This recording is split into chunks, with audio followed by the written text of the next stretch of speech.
Thank you so much for joining me today. We are going to talk about my most favorite topic, my favorite funding program that I talk about all the time. We're going to talk about capital stacking, business credit, but you are definitely the expert here. You are the man, the wizard that hides behind the curtain, because you are the one that does all this magic for all of our clients. So I thought it would be great to hear it directly from you. And, I'd love to dive in a little bit because Sure. there's things I don't even know, Jason. I'm dying to know, how did you even get started doing this? Like, I know you now in what you Oh, do, but I don't know, where did you just woke up one day and decided I want to help yeah. people with funding? No, I mean, it's actually, it was a long journey in the business finance space. And I started back in the early 2000s and got to experience the bubble and the dot boom. But that was more in the search engine optimization. I was a part of businessfinance.com. And so it was it was a pretty powerful domain. It had a lot of built-in traffic. And then,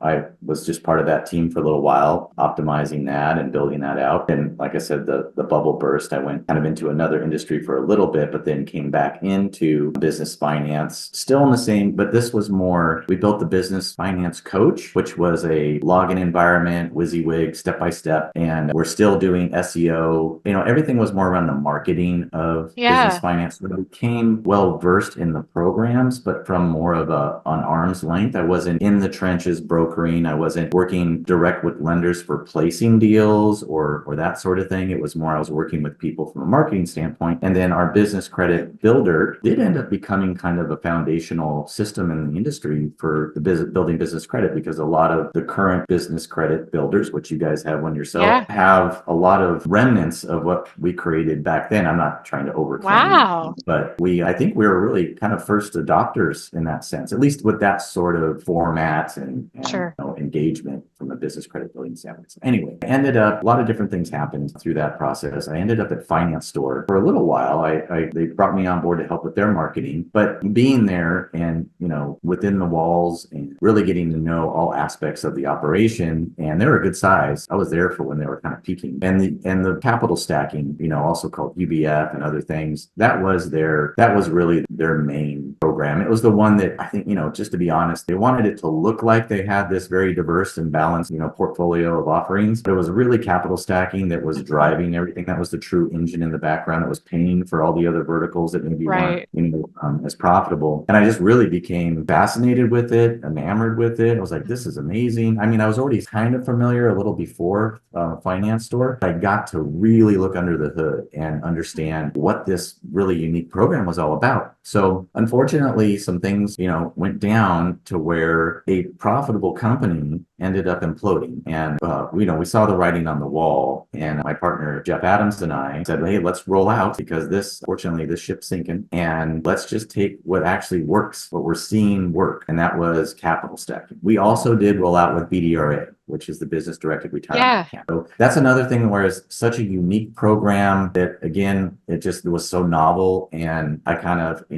got enamored with that as well. So that wasn't near, as profitable or as much of a driver, but it kind of complemented capital stacking. Those went really hand in hand, especially when we were dealing with kind of our higher net worth individuals that want to buy into a franchise. Them being able to use the ROB strategy, which we call BDRA, in conjunction with capital stacking to, really get the best head start on their new franchise concept was just a huge win. And it was just a really powerful combo. Our BDRA is kind of, it's not like we sunsetted it, but it's really been reduced as far as, the scope of it and the volume that we see. We really just are focused all day long on capital stack. Wow, that's That impressive. was I had no idea. 2015 when we rolled out. Okay. I'm sorry. So that's what I was. So since 2015, you guys have been doing this, you and Yeah. Jeff. And has it been, I mean, how have you liked it? Has it been a good journey this far? It was a little scary at first, as it is Yeah. when you start any new business. And, Hmm. we had some capital of our own, but that just burns quick, And so we ended up using capital stacking. And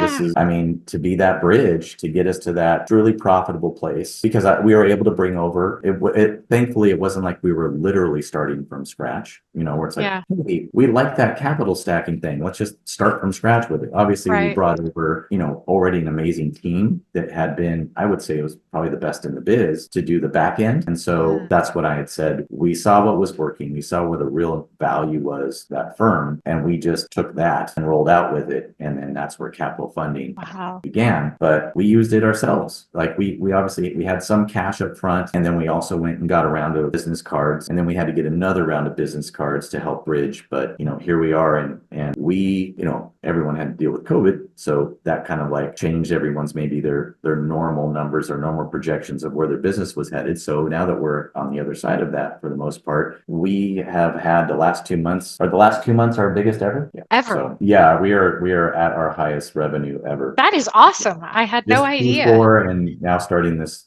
year. You guys are a huge part of that. That's really exciting. I had no idea you were doing. I mean, I knew you guys were crushing it, but I didn't realize it had been your best months. That's awesome. That must feel really good. Yeah, and a big part of that is just because obviously, I mean, we're good at what we do, but we're also in some sense at the mercy of lending. So we can't make Chase Inc., give us offers that they just wouldn't anyone else. We just know how to get the most out of, say, Chase or Elon or, B of A, Amex. Like we know how to maximize or optimize the application process and the results. But, what is that, like rising waters, all ships, something like that. Basically, across the board, lending has been good for the past at least half a year. You and I have discussed this. And, especially in the business credit card space, they've been approving people that they normally wouldn't have. And they've been, just offering higher limits to even people that have rock star credit. They're getting more than they historically would have. So across the board, everything has been, well, I guess the golden window, right?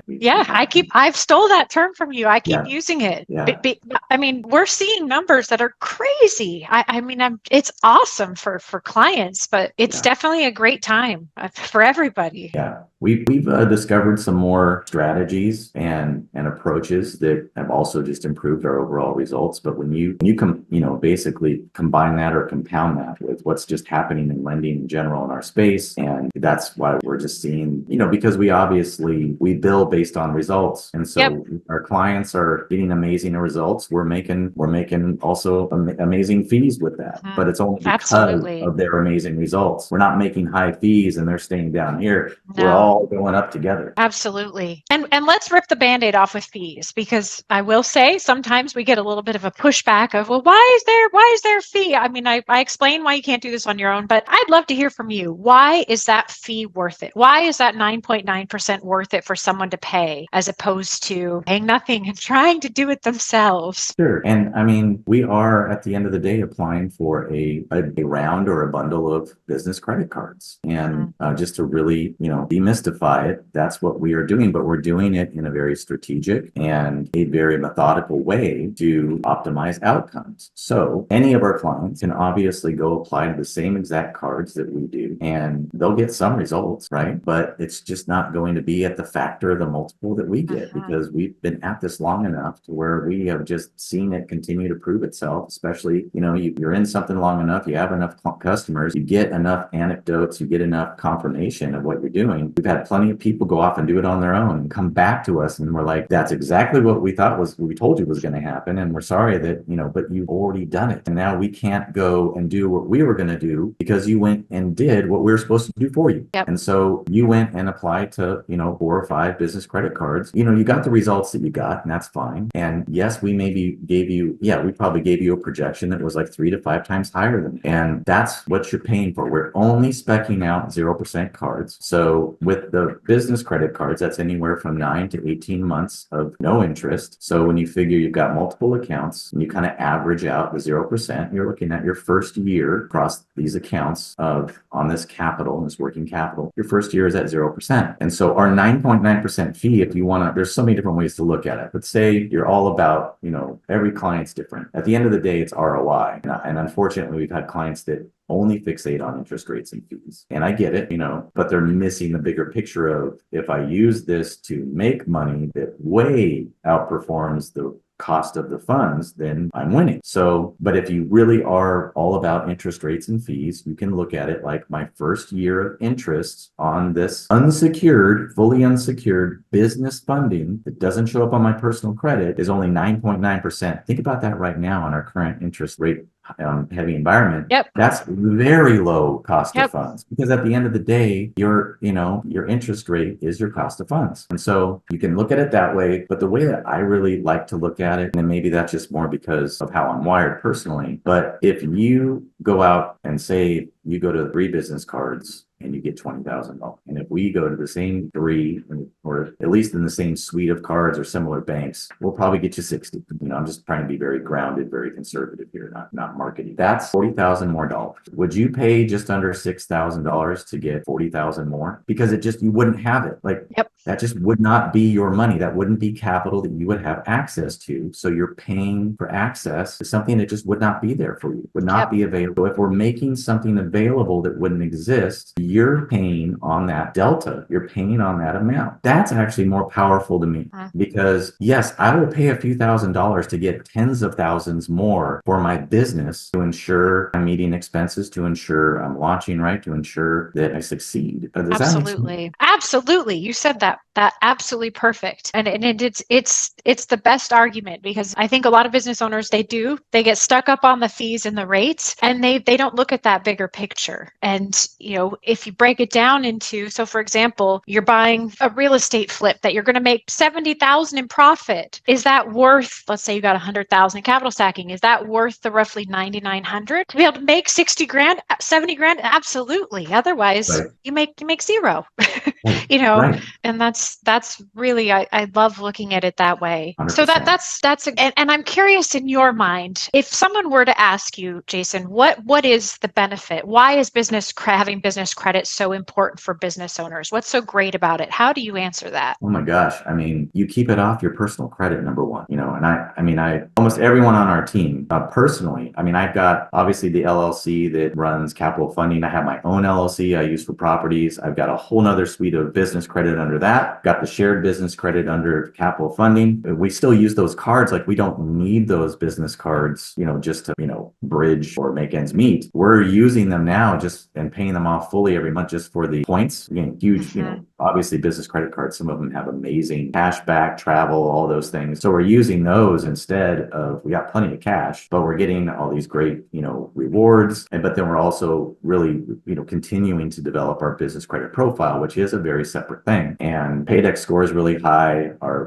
We have really good deposits. So we're with Wells Fargo. They're on a regular basis offering us huge lines of credit, and we don't need it, but we just rely on the business credit cards that we already have. Yeah, no, I guess to try to continue answering your question, you are developing a separate profile, and you are keeping the burden of this credit off of your personal, so that you can continue to use your personal credit for, obviously, other financing, whether it be cars, homes, who knows what else. There's plenty of things that you need a unburdened but strong personal credit profile to, you want to leverage that and keep that, ready to go all the time. And so if you can have all this, credit and access to capital off radar, in a sense, think about what you've just done. You have your personal profile and its capacity, but now you've created a whole nother profile with capacity, and you've more than doubled your overall capacity, leveraging that business credit itself, plus, the protections of a liability, an LLC, for example. And you create, because that's another entity, it has its own EIN. EIN is basically a social security number for your LLC or corp. But you can also load balance between those things. So if done strategically and in a timely way, you can move back and forth.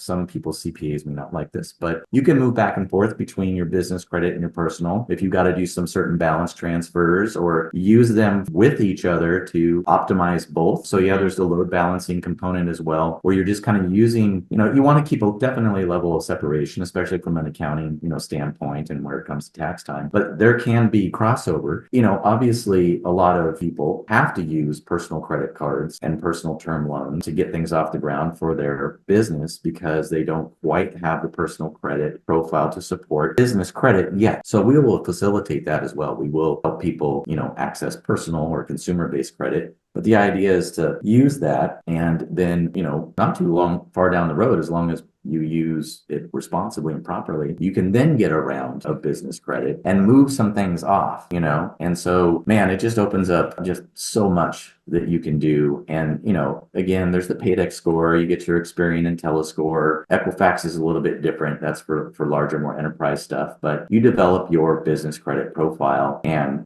it's not just about business credit cards. You can use that business credit profile and scoring, for other things, to access, leads. And you can actually speak more to this because I've been so head down, hyper focused with just the true unsecured revolving business credit cards. I've kind of lost touch. Like I said, years ago, I was neck deep in it all the time with all the different forms of business credit, store cards, fleet cards, all this stuff. But there's a whole world there. And Absolutely. I know you could speak to, but anyway. Huge world. No, that was perfect. That was great. And you kind of hinted at something I want to touch on. If someone has multiple LLCs, can they do capital stacking with each LLC, and how would something like that look? Yeah, so there's a diminishing return. I totally understand where maybe someone could think that I could just keep setting up LLCs and get like full rounds of business credit on each one. But, there is a diminishing return because it is important to note that these are business accounts, these business credit cards that we're talking about, but they still require a level of personal guarantee. So our clients, your clients who come to us, are co-signing with the EIN. So it's like you're taking your Social Security and your personal credit profile and you're combining or co-signing that with the EIN,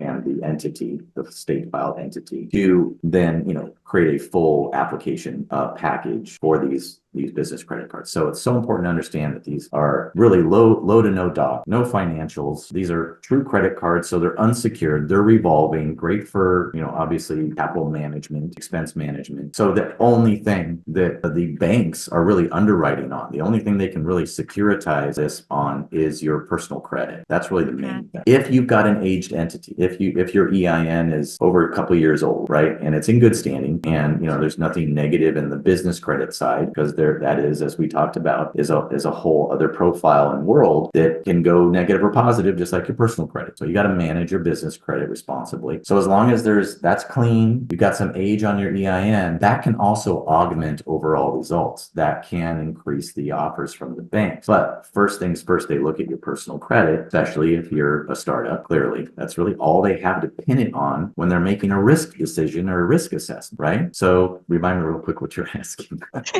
If you can do capital stacking with multiple LLCs. Yeah, okay. So the reason why I brought that up, that your personal, your social is in the mix, you as a person can only, you can't make copies of yourself, so you can only be spread out so long. Now, obviously, if you've got multiple owners with multiple, personal credit profiles that can be combined with multiple EINs, then sure, and so when someone comes to us and they have multiple EINs, we build a strategy based on that, because they might have an EIN that's got some good age, but there might be some other issues about that. Maybe it's how it was registered in the state, or where this PG is actually living versus where the entity was filed. So we have to really kind of go through our own algorithms to figure out like we're going to get the best results. Because there's been times when people came to us with multiple LLCs. One was really old, but we're like, that's not going to get the results that your brand new one is. And here's obviously the reasons why. But at the end of the day, your overall amount of funding can increase using the multiple LLC strategy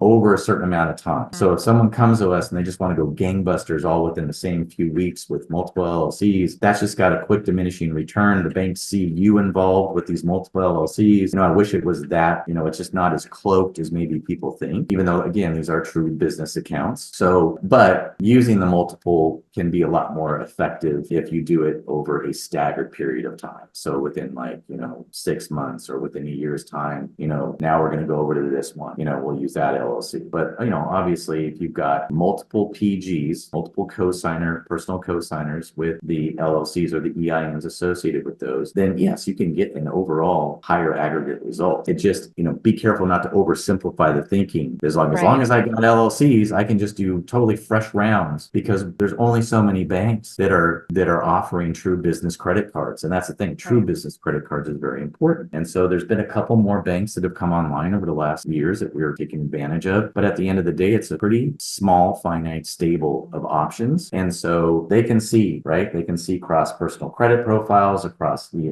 business credit, not perfectly. We know where the blind spots are, and that's something that we take advantage of as well. But yeah, they can say like, okay, Sarah, I see what you're trying to do. You're trying to get full rounds of business credit, like all in a row on 3 different LLCs, and it's just going to start to diminish. the offers can only go so much. You personally can't be associated with the same Chase Ink card, right? So there's like one, of the suite of ink cards, you can take one LLC, go to one, get another, go to a second Chase Ink card. Sure, that's great. Honestly, they still won't let you do that within 30 days. Just Chase Ink as an example. You can do more with Amex, where you can double up like that. But what we'll do, for example, is, we'll go get a first Chase, and then we'll wait 30 days while we're working on other stuff. We'll get them that second Chase. Just a lot of different strategies, but you have to know what you can and you can't do. But again, to, I guess, speak to that question, yes, there are advantages to using multiple LLCs, but it's over time. Right. And it's, there's a diminishing return. Absolutely. Thank you. So many business owners aren't even aware what capital stacking is, right? And we explain it and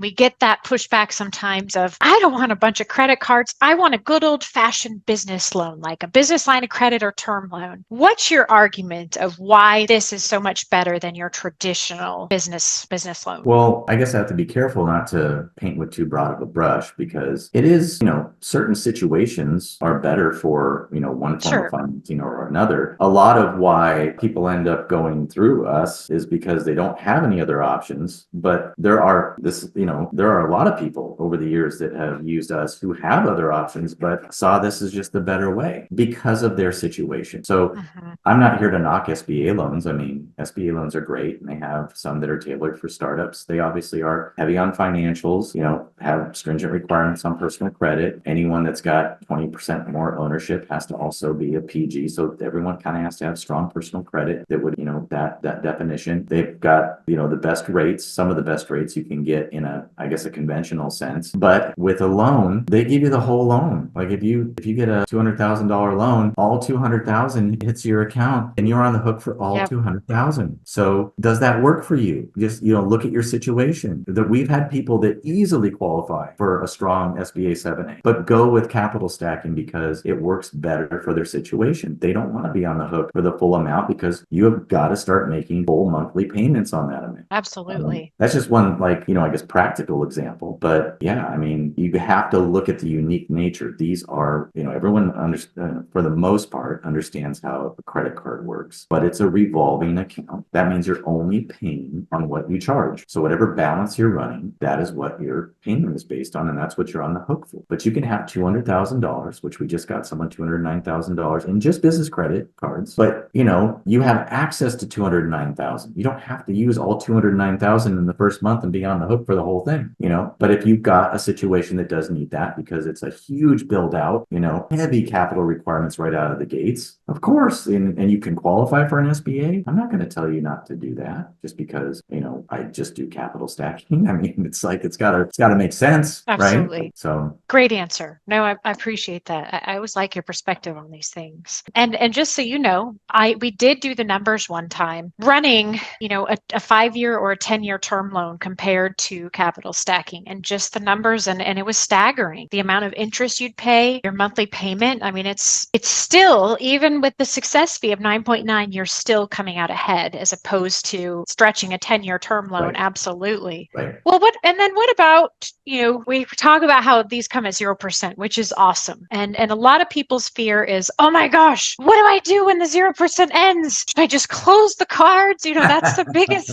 I'm always like, oh, don't you dare do that. I will come hunt you down. No, but what do you suggest to people? Like when that 0% is ending, what's the next solution? Great question. And I totally understand why someone would get a little worried about that, but don't panic. There's two ways to look at it, right? So we're getting you multiple accounts, and there's a big benefit to having multiple accounts instead of just being all in on one bank.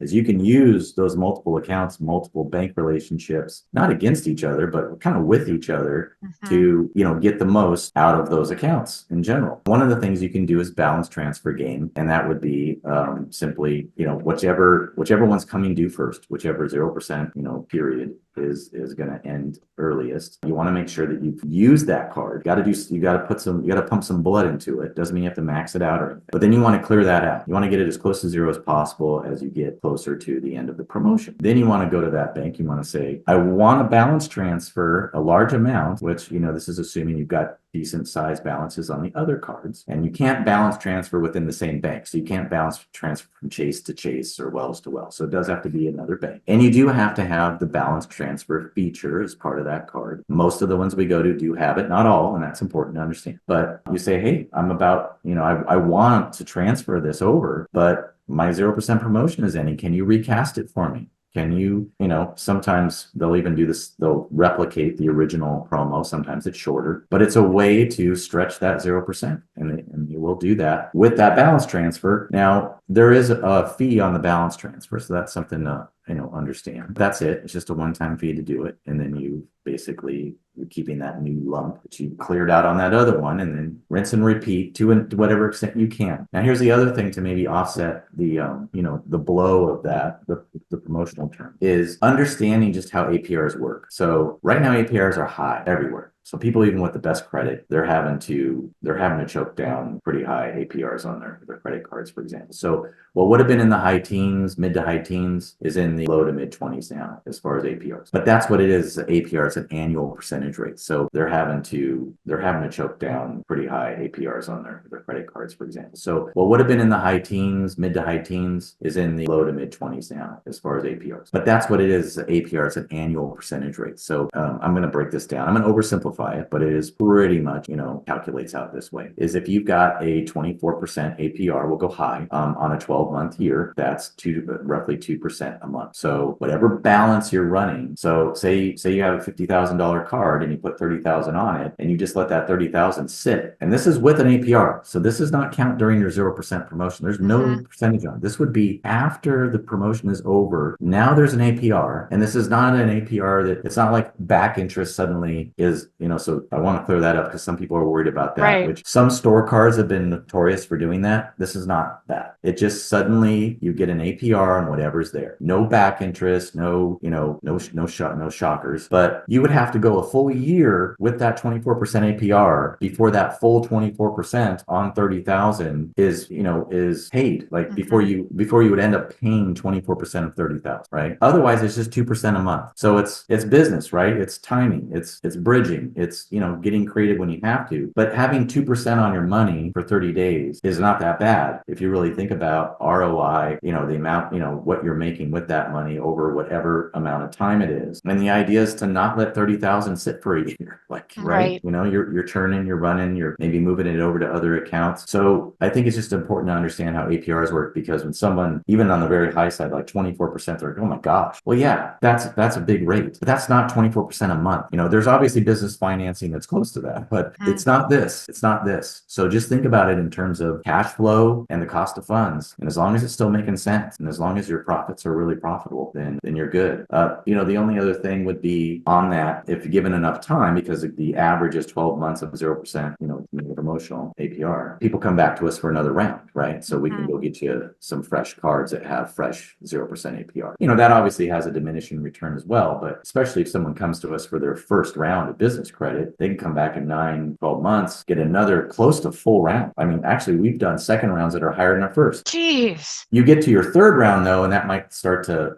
head down a bit, you get that gradient. But we're getting them new cards, understanding that there's only so many, big lenders out there. We're getting them new other cards within the same bank, but it's another 0% card, right? And then also, depending on if they've got enough age on their EIN, now we can maybe throw in a couple banks that weren't an option when they were brand new. And so you've seen that happen with some of them too, so with subsequent rounds of business funds. So that also helps as another offset with the promotional period coming due and you having to deal with an actual APR. Wow, I've never had it explained that way. That was really helpful for me. Thank you. In a really confusing way? No, that was really, I've never understood. Embarrassed to admit, I've never understood APR in that way. I've always looked at that big number and thought, oh, but when you break it down like that, it totally makes sense and it's more digestible. digestible. So thank you. See, I learned something from you every time. Yeah, I try So not to I'm not a huge proponent of personal credit. Like, I think you sure. need to have strong personal credit for a lot of things, of course, but I see the value of personal credit as something to leverage for business credit. So Correct.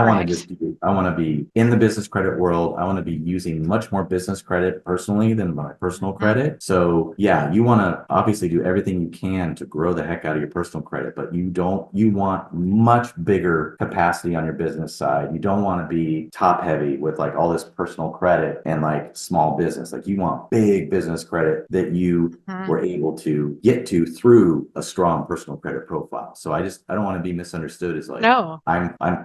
everyone needs to, just personal credit, personal credit, personal credit. And, you shouldn't be you shouldn't be living off your personal credit cards. No. I get it. Like, young married couple, that was us, right? New kids, sure, you end up having to kind of live off credit cards here and there. I get it. But I would teach my kids, just you shouldn't be living off of personal credit cards. No, which kind of brings me to the next question.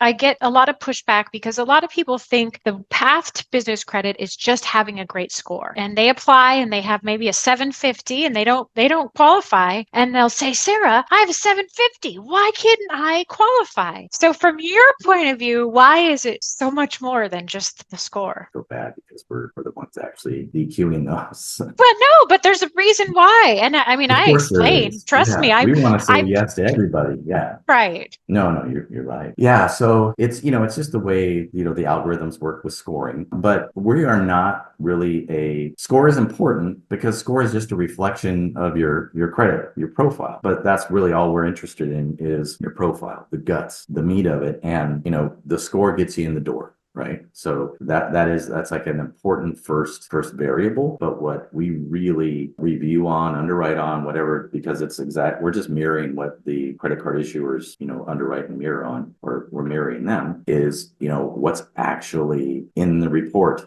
So we get through the door with the score, but then that score really doesn't matter anymore. Now it's what's there. So if you want more score-based financing, that's like your mortgage, that's your car, that's secured, right? Those are secured by assets. And so that means that the bank can repossess that asset, or it's, at least their lending is securitized by something they can, put on the books, sink their Sure. teeth into. So they can afford to make it more score based. But we are in an unsecured world with business credit cards, and all they have is that credit report, not that credit score. They don't, you know what I mean? It's like, Mhm. the score is just an output from what's on the report, but the score does matter when you're trying to get secured personal, financing, mortgages and car. But yeah, so yes, there are people that have a 750 because they have a $500 Capital One card and 10 student loans, but they've been great about making payments, even though maybe they've only been at it for a few years, they have a relatively young profile. They're going to get a 750 because they have multiple accounts and they've made timely payments. The algorithms are going to reward that with a score that's higher, but it's all contextual. And so that high score, you should be proud of that, but it's not necessarily going to work for our very unique program. And so I don't want anyone to take that personal, because you should be proud of your 750. That means that you're being rewarded for, what you have done with your credit profile, but that won't necessarily work for our very unique program. And when we talk about the profile for this program only, because it's very different than car and home, in that profile, what's being looked at? What are those things that are so important? So comparable credit is number one. So if someone's going to lend you revolving, if they're going to, offer you revolving credit, they want to see what you've already done with revolving credit. So you obviously want to show that you can handle credit cards on your personal side. And the higher capacity that you've shown you can handle, then the higher offers you're going to get. And they sometimes, well, especially with business credit, say that you've got a $20,000 Citi card or Chase card, a personal card, and you've had it for at least over 2 years. Because you need to show, the more time that you have with something, that you're responsible for it and managing it, the more chances it could go wrong, the more situations could come up where you have to max it out and for an emergency, but do you pay that down in a timely manner? So time is obviously an underwriter's friend. And the more that there is, the more that they can be generous with you, as long as within that time you've been responsible with it. So if you show that you can handle a $20,000 credit card for at least more than 2 years, they'll probably offer you 30 to 50,000 in business credit, as long as there's other strong factors really at play. It's not like you literally just have one strong credit card and that's it. There's nothing else going on. So you've got a well-balanced profile. You've shown capacity. They're going to key off of that capacity, your existing comparable credit, when making a determination on how much to offer you. So that also means if you get a $20,000 Citi card, personal card, use it, because, we actually recommend, as long as someone's able to, get it up to 80% of the limit and then pay that off within 3 months. You don't want to run too many billing cycles with a high balance, because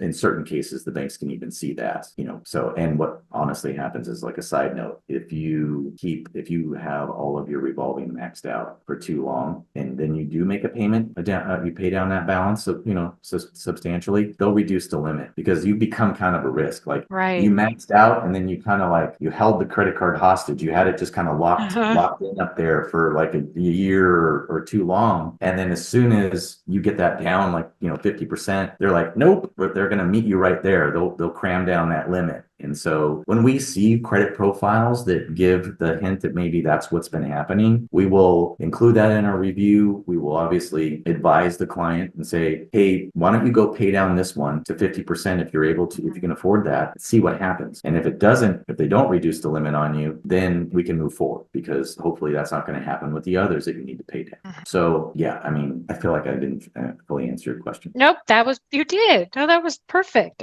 You went through that, because I think that's where our biggest confusion lies with people, is just they believe it's just the score. Oh, totally. Oh, and obviously, going back to balance, even when you are trying to get business credit cards, which is revolving, and comparable credit is the most important, factor. Balance credit is even more so, where you have a mortgage and you also have maybe had an auto loan, other installment loans, because there's really the three types, as far as I think, and this is where maybe my expertise, wanes, but mortgage, revolving, and installment. So your revolving is a broad term, because that could be a store card like an Old Navy or a Home Depot. Then obviously the truest revolving that's what they're looking for, right? You can't just have a bunch of store cards that say, hey, it's revolving. Sorry, that's not gonna. It really is truly comparable credit. So it's a true personal American Express card, Citi card, Chase card. And then if you have a mortgage, though, that's over a couple of years old, it's got some seasoning, that obviously means stability to them, because if you own your home, you're more than likely to be,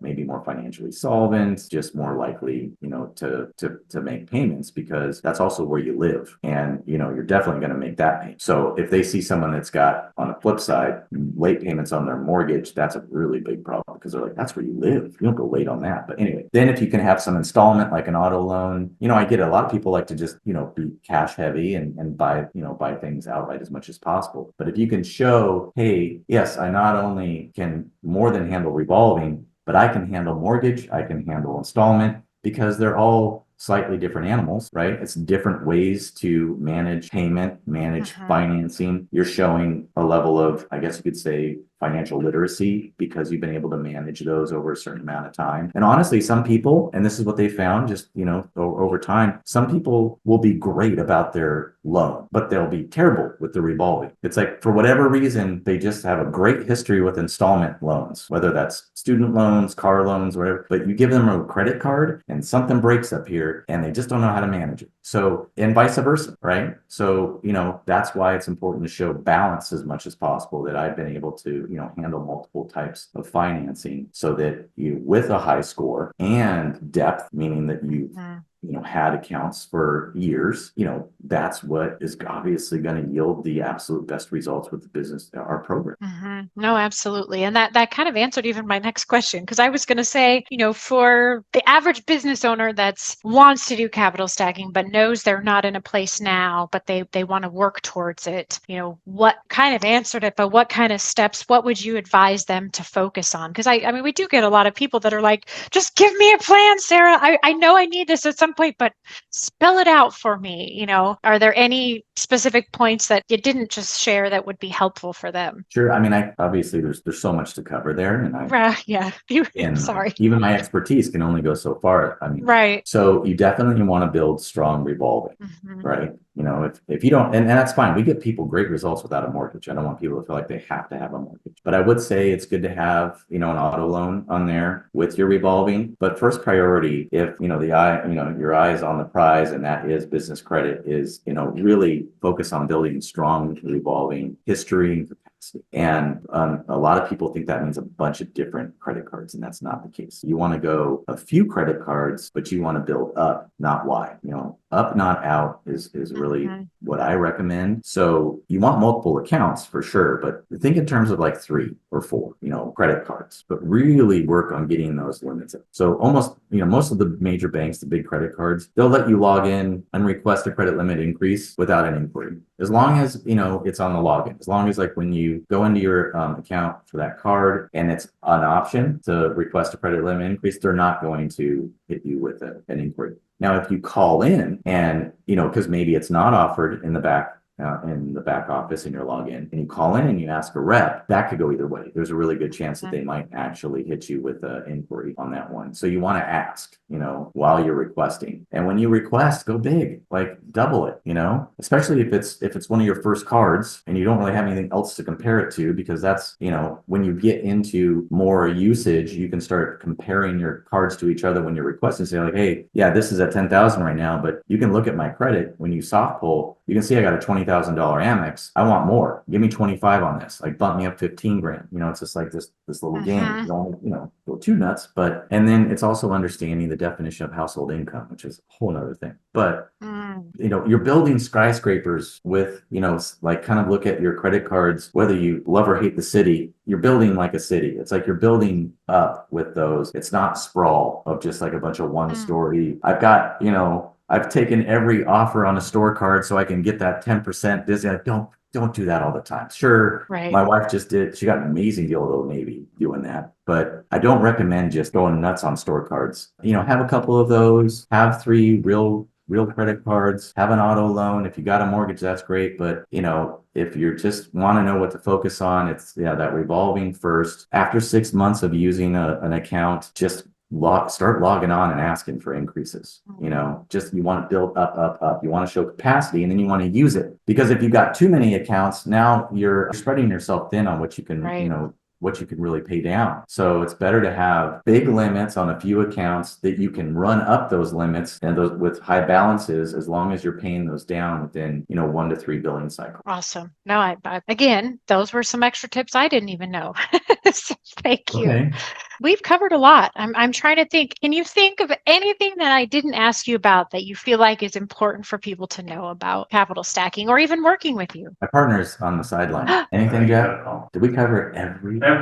Everything? See, I've spoken to Jeff one time. He's like the elusive man. I've never met him. I don't even know if he really exists. I've never seen him. I know. He's like the hidden man. He puts you out there to be the face so that no one really knows who he is. Well, see, you can get Rick in front of the camera. You can never get Jeff in front of the camera. Never.